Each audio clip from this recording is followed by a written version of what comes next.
Good morning, I'm Nivareti Manu, and this is your morning news fix for Monday, 15th of July. In this update, uncertainty as to whether an assassination attempt against Donald Trump will affect his election chances. The man allegedly responsible for the incident at Trump's Pennsylvania rally has been identified as 20-year-old local Thomas Crooks. It's suspected he was on a rooftop near the rally and was killed by the Secret Service after taking the shots. US media reports Crooks was registered as Republican.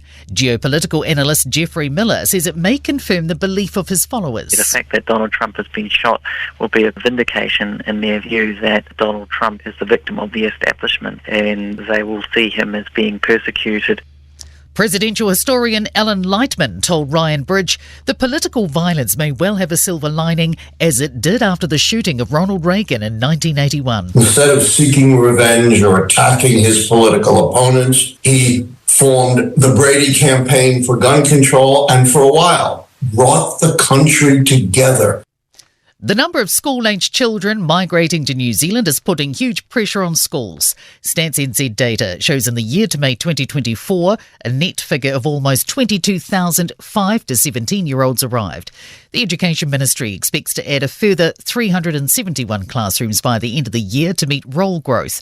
PPTA President Chris Abercrombie says it felt more acutely in Auckland, but communities around the country are impacted. Larger class sizes, more pressure on teacher time, and particularly a lot of these young people have English as their second language, so getting that support in there so they can have the best opportunities, again, is putting pressure on the system. A dangerous new street drug is prompting warnings from law enforcement after being linked to at least a dozen Australian deaths. Nitazines have already been linked to one death in New Zealand and been seized by customs at least 4 times. The class of opioids can be stronger than fentanyl and is lethal in small doses. The Drug Foundation's Ben Burks-Ang says it could be cut with other drugs like meth, cocaine and MDMA. We could see an increase in fatalities and increase in overdose in New Zealand from people taking these substances without knowing that they're taking them. About 150 unionised nurses employed at Access Home Health will strike for 9 hours today. The nurses' organisation says the nurses who visit and support patients at home have been in protracted bargaining for more than a year. Buy now, pay later users who aren't already treating the product as traditional debt are going to need to start doing so. Providers are due to start doing credit checks and reporting to credit bureaus. This means someone's credit score will affect the amount they can borrow using buy now, pay later products. And it could also mean someone with a bad buy now, pay later track record might have a tough time securing a mortgage. The change is due to take effect in coming weeks.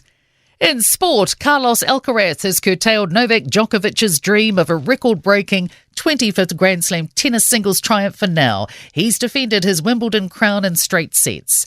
Scott McLaughlin has finished third in the second race of the IndyCar doubleheader at Iowa Speedway. The Sea Eagles have soared back to 7th in league's NRL after trouncing the Knights 44-6. Today, Pogacar has triumphed in the Pyrenees on the mountainous 15th stage of cycling's Tour de France to extend his overall lead. I'm Nivareti Manu, and that's your latest news fix. We'll be back with the next update at midday from the Newstalk ZB newsroom.